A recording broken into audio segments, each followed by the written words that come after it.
네, 성경 신학 여섯 번째입니다. 헬라어로는 바실렐리아 투테우 그러는데요. 하나님의 나라, 하나님의 통치. 이 하나님 왕국은 하나님의 나라입니다. 인간의 나라가 아니죠. 인간이 결정하고 인간이 어, 통치하는 인간의 속성이 반영되는 나라가 아니라 하나님에 의해서 하나님이 원하시는 대로 하나님께서 기뻐하시는 대로 하나님의 속성, 하나님의 의지, 하나님의 어, 특징, 속성이 반영되는 나라죠. 하나님에 의해서 작동되는 나라이기 때문에 하나님께서 어떤 존재신가, 또 특히 하나님의 나라와 관련해서 이 하나님의 어떤 속성, 하나님의 성격, 이것을 우리가 네 가지로 보겠습니다. 이번 시간에는 찾으시는 하나님, 초청하시는 하나님, 아버지로서의 하나님, 심판하시는 하나님입니다.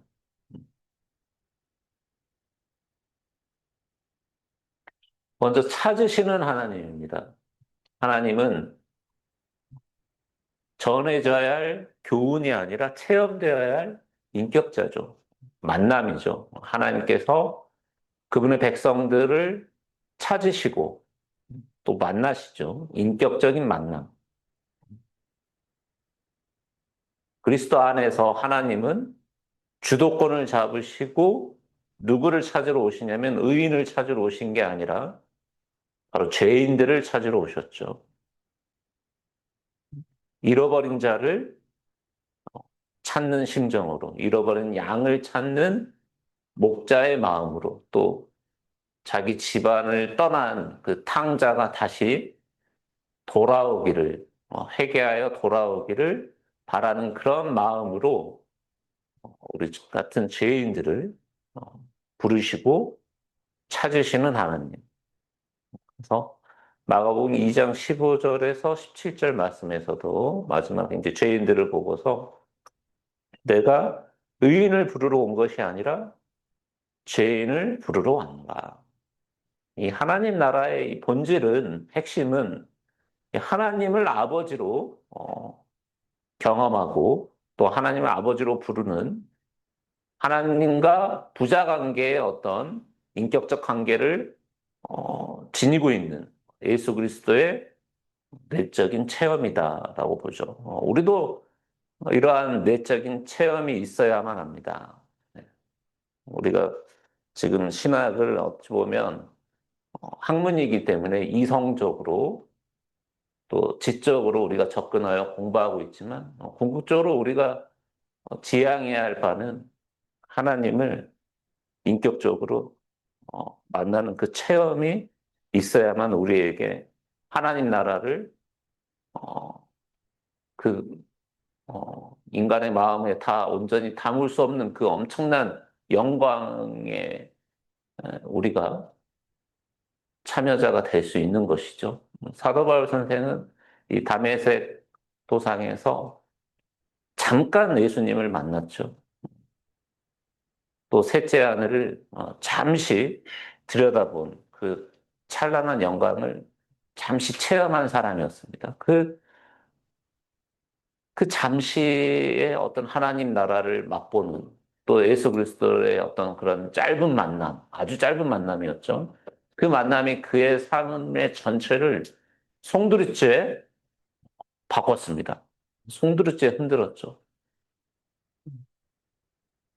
그 사건으로 인하여 사도 바울은 완전한 복음의 전도자가 돼서 갖은 풍파에도 매맞음과 감옥의 갇힘과 여러 가지 난파와 이런 것들을 겪으면서도 그분의 복음을 전할 수 있었습니다. 왜냐하면 그분은 하나님을 만났거든요.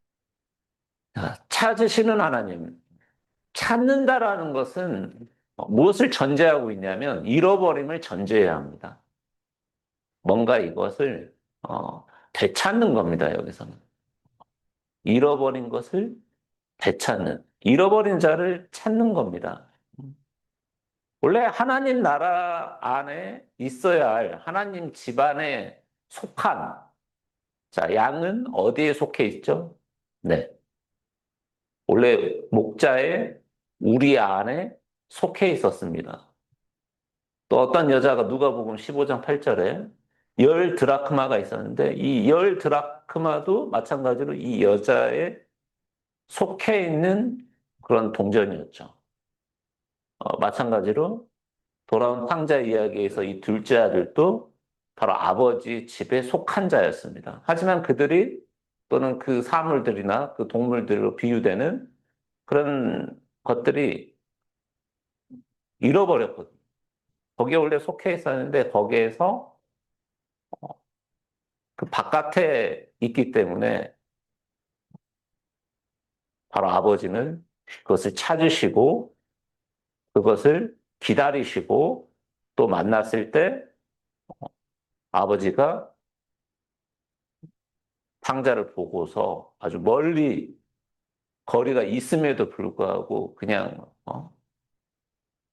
우리 식들을 그냥 버선발로 그냥 뭐 맨발로 달려가다시피 한 그런 장면이 이 누가복음에 적혀 있는데 바로 이 누가복음 15장의 이 세 가지 비유의 주체는 잃어버린 양에 있는 게 아니고 또 동전에 있는 게 아니라 둘째 아들이 주인공이 아니라 바로 그것을 찾는 목자, 찾는 여자, 그걸 찾고 기다리는 그 아버지에게 있습니다. 바로 이 잃어버린 자를 찾는 아버지가 계시고 지금도 잃어버린 영혼들이 있죠. 갈피를 못 잡고 있는 그런 영혼들, 방황하는 영혼들이 있는데 아버지께서는 그들을 찾고 계십니다. 또 기다리고 계시죠. 그것을 우리가 다시 아버지께로 되돌아와라. 회개하고 아버지께로 되돌아가라라는 그런 회개와 또 하나님 나라로 들어가라는 예수 그리스도의 복음은 바로 이 찾으시는 하나님이 계시기 때문입니다.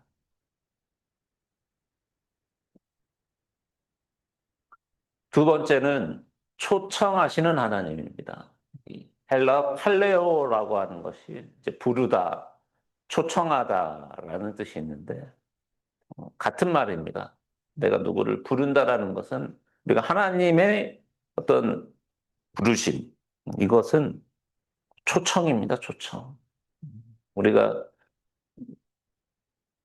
하나님께서 아주 막 무서운 얼굴로 또는 가출한 그 아버지의 심정으로 아주 무서운 심정으로 너 들어오기만 해봐라. 너 가만 안 둔다. 너 죄인으로 살았지. 니네 아버지가 지금 여기 있고, 있는데도 너가 바깥에 탕자로서 죄의 길로 따라가고, 하나님 아버지가, 어, 거역하고, 불순종하고, 가만 안 두겠어. 라고 이렇게 윽박지르는 하나님이 아니시라 기다리시는데, 또 찾으시는데, 또 어떠냐면 초청하시는 거예요. 돌아온 탕자 이야기를 보시면은 자기 아버지 재산 다 까먹고 또 혼내야지 이게 아니라 연회를 베풀죠. 잔치를 베풉니다. 이 죄인들을 이 하나님 나라에 커다란 이 연회 잔치에 초청을 하고 계십니다. 바로 이 하나님은 어떠신 하나님이냐면 이 하나님 나라와 관련해서 이 하나님 나라라고 하는 우리가 상상할 수도 없는 엄청난 어, 그런 축복과 그런 잔치에 마치 우리가 초청받고 있는 것이죠. 그래서 누가복음 14장 16절에도 비유로서 큰 잔치를 베풀고 많은 사람을 청하는 것 같다. 마태복음 22장 2절에도 천국은 마치 자기 아들을 위해서 혼인잔치를 베푸는 어떤 임금과 같다. 가장 큰 잔치는 예나 지금이나 혼사죠. 결혼이죠. 결혼식. 또 22장 3절에도 이제 그 청한 사람들을 혼인잔치에 오라 했다라고 해서 초청하시는 하나님이죠. 그래서 이 회개하라, 천국이 가까이 왔다라고 하는 예수 그리스도의 어떤 복음 메시지는 우리에게 단순히 죄를 버리고 하나님한테 돌아와라라고 하는 어떤 표면적인 요청도 있지만 그것에 그치는 게 아니라 바로 그 배후에는 자신의 아버지, 하나님 나라의 초청에 응답하라고 하는 이 하나님의 부르심입니다. 우리는 하나님의 이 초청을 받은 자로서 또 우리는 이제 그 초청을 종으로서 메신저가 돼야 되겠죠. 길거리에 나가서 사람들을 초청해야 합니다. 세 번째입니다. 아버지로서의 하나님이죠.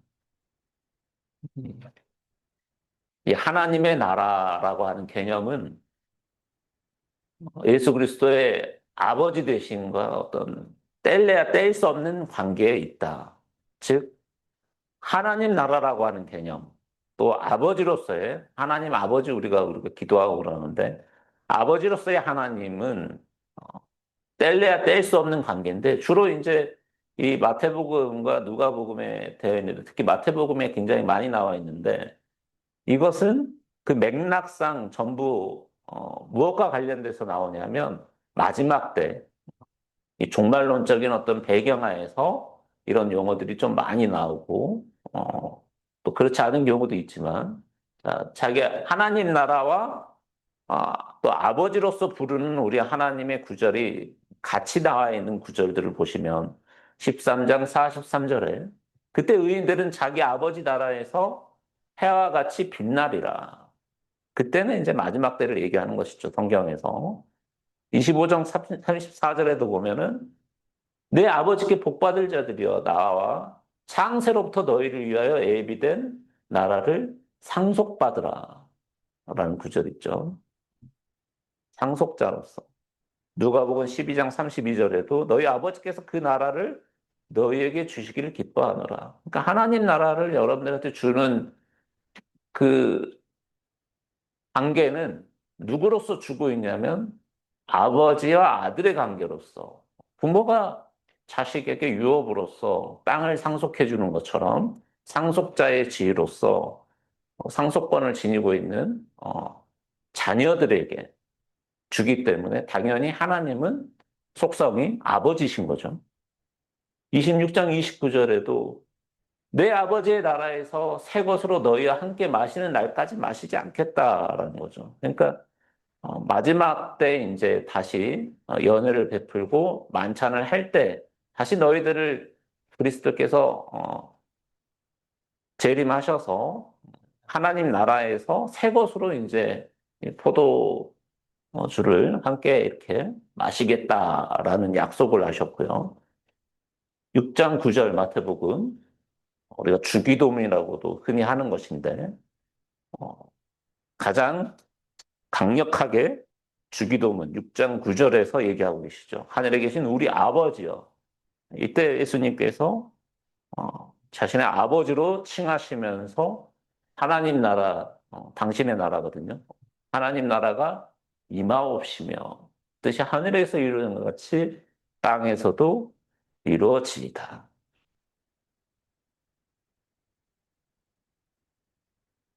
그러면 이 아버지로서의 하나님, 우리가 하나님의 부성이라고 하는데 부성, 아버지로서의 하나님의 이 하나님의 부성 개념은 어, 바로 이 공간복음에서 출현한 것이냐 최초로 아니죠. 이미 구약에서도 이 하나님의 부성은 뿌리를 두고 있다. 하지만 이 구약에서의 하나님의 부성은 주로 그 대상이 이스라엘입니다. 출애굽기 4장 22절에 보시면 너는 바로에게 이르기를 여호와의 말씀에 이스라엘은 내 아들 내 장자라라고 하고 계시고 신명기 32장 6절에도 어리석고 지혜 없는 백성아 여호와께 이같이 보답하느냐. 마찬가지 백성은 이스라엘이죠. 그는 내 아버지시요 너를 지으신 이가 아니시냐. 그가 너를 만드시고 너를 세우셨도다. 이사야 64장 8절 말씀에도 그러나 여호와여 이제 주는 우리 아버지시니 우리는 진흙이요 주는 토기장이시니 우리는 다 주의 손으로 지으신 것이다. 말라기 구약의 마지막 말라기 2장 10절에도 우리는 한 아버지를 가지지 아니하느냐. 이렇게 이미 구약에서도 부성이 있는데 아버지로서의 속성, 아버지로서의 하나님이 있는데 주로 하나님과 이스라엘의 관계, 언약 관계죠. 우리가 구약 성경을 아직 안 하고 있지만 구약 성경의 가장 큰 중심축은 바로 언약이죠, 언약. 아버지로서, 자녀로서 이 이스라엘 백성들을 이 모든 이스라엘의 조상인 아브라함으로부터 시작한 이 이스라엘 민족을 자녀 삼아 주셨죠, 아버지께서. 근데 우리가 주의해야 될 부분이 있습니다. 굉장히 포인트가 되겠는데, 자, 아버지로서의 이 부성, 특히 하나님의 이스라엘에 대한 부성이 어떤 자연에 근거한 관계가 아닙니다. 그러니까 혈통에 근거한 것이 아니라는 거죠. 언약에 근거를 했지, 혈통에 근거한 아버지가 아니다. 우리 식으로 쉽게 얘기하면은 혈연 관계가 아니라는 거예요. 자연적으로 그냥 얻어지는 것이 아니라 어디까지나 하나님 아버지와 자녀 간의 어떤 언약 약속이기 때문에 그것이 파기되었을 때 하나님은 그들을 아버지라고 하지 않습니다. 내 자녀라고 하지 않아요. 이 하나님의 부성은 그 이스라엘이 신실하지 못하게 되었을 때는 어디에 제한되냐면 남은 자, 신실한 자들에게만 제한됩니다. 이 남은 자 사상이 그래서 렘넌트라고 하는 것인데 에레미야에 주로 있죠. 31장 7절 말씀에 보면 여호와께서 이와 같이 말씀하시나 너희는 여러 민족이 앞에 서서 야곱을 위해 기뻐 외치라. 너희는 전파하며 찬양하여 말하라. 여호와 주의 백성 이스라엘 남은 자를 구원하소서. 그리고 정경 이후에 벤시라 솔로몬의 지혜 요벨서와 같은 여러 가지 위경이나 외경에서도 이 개인적인 아버지, 그러니까 민족 전체 단위로서의 아버지가 아니라 어떤 개별적인 또는 소수 또는 남은 자의 국한에서 아버지로서의 속성이 이렇게 전해지고 있다라는 겁니다. 그래서 이 부분은 우리가 좀 더 살펴봐야 될 문제인데 이것과 관련해서 신약에서도 조금 더 명확해지는데요. 이 하나님이 모든 사람들의 아버지다. 그러므로 우리는 모두 다 형제다. 또는 우리가 본성적으로 모든 인간들은 하나님 자녀다라고 말하는 또는 해석하는 그런 주석들이 많은데 이것은 굉장히 잘못된 것이다. 또는 더 나아가서 어떤 자연주의적으로 하나님은 이제 모든 피조물들을 창조하신 분이죠. 창조주시죠. 그렇기 때문에 하나님은 모든 피조물들의 아버지시다라고 이렇게 해석하는 부분도 있는데 이런 것도 잘못되었다라고 합니다. 주로 이들이 주장하고 있는 이 구절이 마태복음 5장 45절과 6장 26절의 근거에서 이들이 그런 어떤 전체 모든 사람들의 아버지. 이게 선인이든 악인이건, 심지어 동물들까지, 동식물까지, 공중에 나는 새들까지 비유를 하시면서 모든 피조물들로서의 아버지다라고 하는데, 이 아버지와 이 자녀 관계의 이 특별한 관계는 그냥 아무렇게나 특징 지어지는 것이 아니라는 것이죠.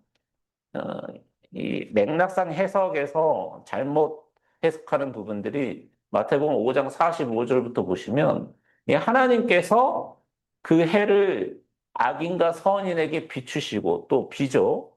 비를 의로운 자와 불의한 자에게 내려주신다. 서로 선인과 악인과 관계없이 일단 전제적으로 모든 사람들의 아버지 되신다라고 이렇게 그냥 경강부 그냥 이것만 잘라가지고 이 구절만 잘라서 이렇게 해석하는 주석들이 있는데 이 마태복음 44장부터 시작해서 48장의 이 메시지는 그런 메시지가 아니시죠. 예수님께서 우리에게 얘기하시는 것은 너희가 너희 원수도 사랑해야 된다. 즉, 너희가 사랑하는 자들만 사랑할 게 아니라 너희의 원수들마저도 또 너희를 박해하고 있는 그런 악한 자들을 위해서도 우리가 사랑하고 기도해야 된다. 왜? 바로 하늘에 계신 너희 아버지께서도 해를 선인과 악인에게 비춰주시고 길을 의로운 자와 불의한 자에게 내려주시기 때문에 그렇기 때문에 너희가 제한적으로 사랑하는 자만 사랑하면 무슨 상이 있겠느냐. 세리들도 이런 것들 한다. 자기 자식 사랑하죠. 그거는 뭐 불신자들도 다 자기 새끼는 다 소중하고 다 자기 가족 소중한 줄 알고 그렇게 합니다. 형제들한테만 무난한다. 이게 어떤 의미가 있겠냐. 이방인들도 다 그런 것은 한다.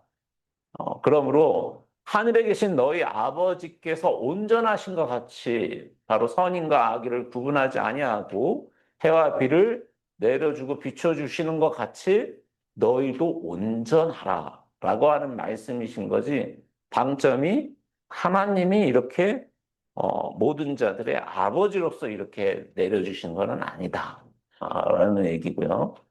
마태복음 6장 26절에도 포인트가 공중의 새를 보라 심지도 않고 거두지도 않고 창고에 모아두지도 아니하되 너희 하늘의 아버지께서 이런 새들을 기르신다라는 거예요.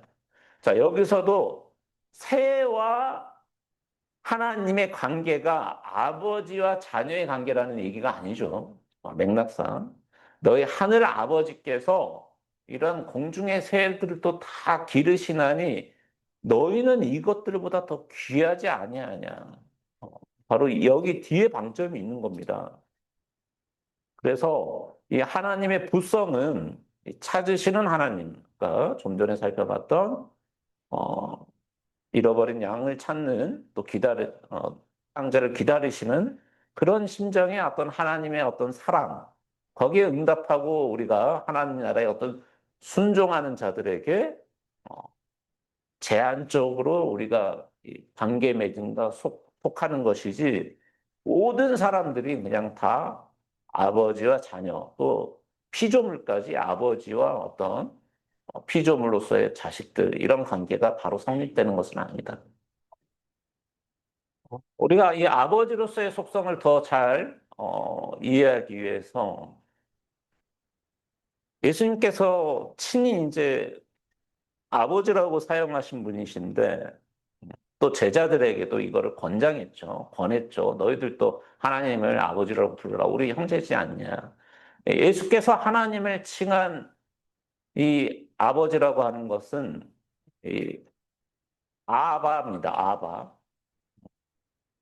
아람어입니다. 이거는. 헬라어가 아니라 아람어로서의 아바라고 이렇게 하셨는데 바울 서신에서는 이것이 헬라어 아빠로 바뀝니다. 발음이 좀 비슷하지만 살짝 다른데요. 이 사도 바울은 아빠라고 하는 헬라어를 사용했고 예수 그리스도께서는 친히 아람어로서 아바라고 하는 말씀을 하셨는데 이 아바나 아빠나 우리 한국어로 얘기하면 아빠입니다. 주로 이것은 어린 자녀들이 사용하는 아버지를 부르는 애칭이죠. 이 로마서 8장 15절에 나와 있고요. 너희는 다시 무서워하는 종의 영을 받지 않고 양자의 영이니까 우리가 아빠, 아버지라고 부르짖느니라. 헬라 아빠죠, 여기는. 갈라디아서 4장 6절도 그들의 영을 우리 마음 가운데서 보내사 아빠, 아버지라 부르게 하셨느니라. 여기서도 헬라 아빠입니다. 근데 마태복음 23장 9절에 땅에 있는 자를 아버지라 하지 마라. 너희 아버지는 한 분이시니 곧 하늘에 계신 하는 아버지시죠. 근데 유대인들은 이 아바라고 하는 칭호의 이 애칭을 사용하지 않았어요. 왜냐하면 이게 지나치게 친근감을 주기 때문에 오히려 불경하다고 생각했거든요. 근데 예수 그리스도께서는 본인도 친히 그렇게 호칭을 하셨고 제자들한테도 그걸 가르치셨는데 다만 마태복음 23장 9절에 이 빨간 글씨로 나와 있는 이 부분은 일상 언어에서 아바란 말은 정중한 칭호로 사용하지 말 것을 당부하셨습니다. 부자가 빠졌는데 당부하셨어요. 이것은 하나님을 위해서만 사용되어야 하는 칭호입니다. 이 아바라고 하는 칭호는 바로 특별한 칭호가 돼버렸는데 이것은 이 우리가 예수님을 통해서 그분을 통해서 알게 된 하나님과 우리 자녀들 간의 어떤 특별한 친밀함의 관계 또 새로운 언약으로 어, 신뢰가 형성되는 관계로서의 칭호이기 때문에 아바라는 말을 아버지라는 말을 다른 말로 아무렇게나 다른 사람들에게 어떤 인격적인 어떤 존중과 그런 말로서 사용해서는 안 된다라는 겁니다. 물론 집에 있는 아버지는 아버지라고 부를 수 있죠. 근데 우리가 우리 아버지도 아닌 사람한테 인격적인 어떤 존중과 존경의 의미로서 정중하게 아버지라고 부르는 것은 누구나 아버지라고 부르기 때문에 이 칭호마저도 예수님께서는 제한하셨어요. 제가 어떤 특정 종교를 비난하는 것은 아니지만은 특정 종교에서는 사제를 아버지라고 부르죠. Father 이렇게 부릅니다.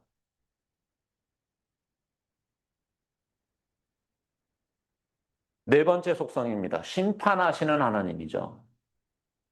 우리가 앞서 첫 번째, 두 번째, 세 번째 찾으시는 하나님, 초청하시는 하나님, 유사하지만 또 아버지로서의 하나님은 모두 우리에게 은혜로 다가오지만 이 네 번째 하나님을 우리가 빠뜨려서는 안 됩니다. 하나님 아버지의 속성은 이 하나님 나라 관련해서 심판도 하십니다. 오히려 그 앞서서 아버지로서 또는 또 자신의 나라에 마치 연애를 베풀면서 초청을 하고 부르시는 하나님인데 그러셨기 때문에 그러한 어떤 호의를 베푸셨기 때문에 그것에 대한 거절과 그것을 배반하고 거절한 것에 대한 심판이 더 강하게 임할 수 있는 것이죠. 하나님은 죄인들을 찾으시고 하나님 나라의 하나님 나라를 우리가 전 시간에도 말씀드렸지만 어떤 선물로서 드리고 있는데 그러한 어떤 은혜로운 초청을 거절하는 자들에게는 뭘로 보응하시냐면 공의롭게 심판하십니다. 마태복음 6장 9절에 이 하늘에 계신 아버지께서는 거룩한 분이시고 3장 12절에 심판의 모습을 보이고 있는데 그것을 초청에 응한 하나님의 자녀들은 알곡을 곳간에 이렇게 드리지만은 반대로 이 쭉정이는 꺼지지 않는 불에 태우시고 또 왼편과 우편으로 이렇게 가르시고 양과 염소로 가르시는 것처럼 이 염소에 해당되는 이 왼편에 있는 자들에게는 이 저주를 받은 자들아 하면서 이 마귀와 그 사자들을 위해서 예비된 영원한 영벌에 처한다라고 말씀하고 계시고요. 이 바리새인들에 대해서 뱀들아 독사의 새끼들아 너희가 어떻게 지옥의 판결을 피하겠느냐라고 단죄를 하시는 모습들. 그래서 이 심판하시는 하나님입니다. 마태복음 10장 32절과 33절에도 또 마가복음 8장 38절에도 마가복음 6장 11절에도 마가복음 6장 11절만 보시면 어느 곳에든지 너희를 영접하지 아니하고 너희 말을 듣지도 아니하거든 거기서 나갈 때 발 아래 먼지를 떨어버려 그들에게 증거를 삼으라 하셨다. 하나님의 아버지의 초청을 거절하는 자들에게는 엄청난 심판이 기다리고 있는 것이죠.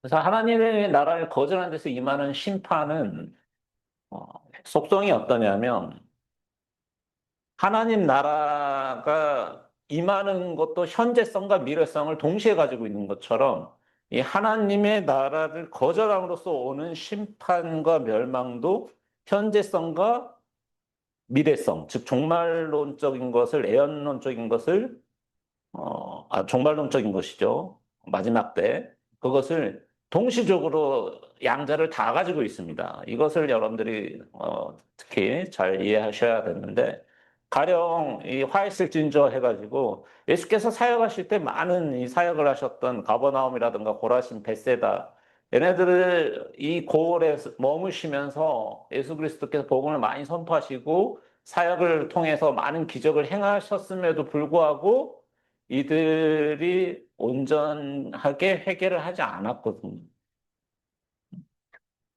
만약에 들어와 시돈에서 이 정도 내가 사역했다 그러면 그들이 벌써 지금 거친 배옷 입고 지금 다, 잿더미 안에서 앉아가지고 그냥 회개했을 텐데 너희들은 지금 뭐 하고 있는 거냐?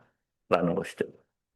특히 이스라엘 민족들을 통해서 회개를 외쳤고, 물론 예수님 이전에도 많은 선지자들을 보냈고, 그럼에도 불구하고 이 완악한 이스라엘 백성들이 그분을 그 복음의 메시지를 받아들이지 않았죠. 이걸로 인해서 당대에도 가까운 미래에도 역사적으로 이 심판과 멸망이 어느 정도 성취됩니다. 하지만 최종적인 심판은 마지막 때 이루어지는 것이죠. 지금 오늘날에도 이 고라신 벳세다, 특히 당시에 이 항구 도시로서 굉장히 번영을 이뤘던 가버나움은 지금은 거의 유적지가 되다시피 한 폐허가 됐습니다. 오늘날에도 그렇고, 그게 역사적으로 이제 이루어졌다라는 것이죠. 이집트 보십시오. 이집트가 그렇게 나일강의 삼각주 우리가 지역으로 굉장히 풍요로운 땅이었음에도 불구하고 지금은 사막으로 폐허가 되어 있고, 이집트는 그 이후로 어떤 역사적인 흥함을, 역사적인 그런 부흥을 한 번도 이루지 못한 나라가 되어버렸죠.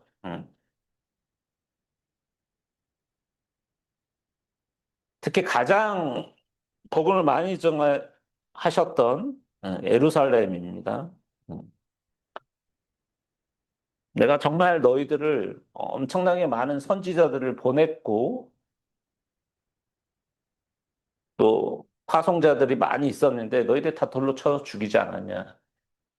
얼마나 내가 너희들을 잘 보살피려고 했던 그 마음과 심정이 마치 안타기 새끼를 날개 아래 모음같이 내가 네 자녀들을 모으려고 한 일이 몇 번이더냐. 그럼에도 불구하고 너희가 원하지 아니하였도다. 보라 이제 너희 집이 어떻게 될 거다. 황폐해서 버려진 바 되리라. 이 안타기 새끼를 날개에 모은다라는 비유는 신명기 32장에 마치 독수리가 자기 새끼를 이렇게 보살피는 날개로 비유를 하셨고요.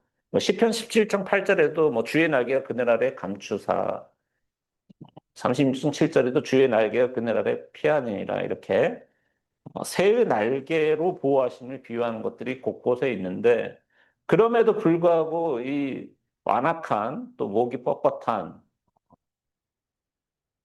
영적인 소경과 맹인이 돼버린 이 이스라엘 예루살렘의 사람들은 그 하나님의 은혜로운 초청을 거절했다라는 겁니다.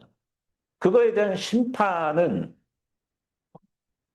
종말론적입니다. 기본적으로. 하지만 역사 속에서도 어느 정도 이루어진다라는 것인데요. 실제로 이루어졌죠.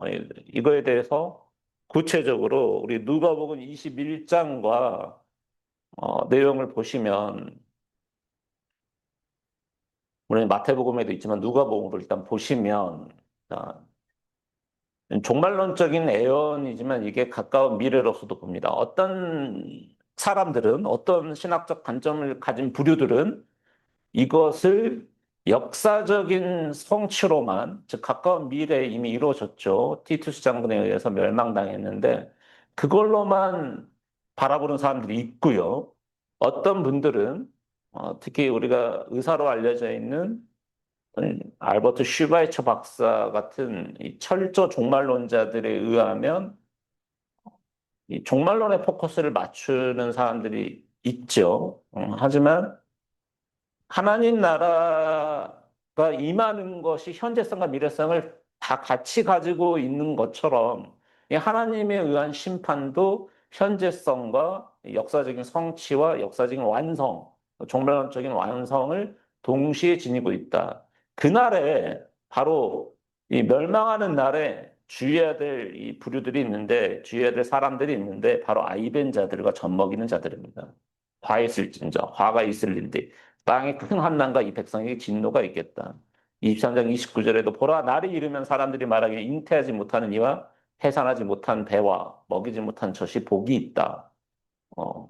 오히려 애 못 가진 게 복입니다. 애 가진 자들이 화를 면치 못하는. 어, 사실 그런 큰 환난이 오면 가장 직접적으로 환난을 피할 수가 없는 자들이 바로 아이벤 자들, 젖먹이는 자들이죠.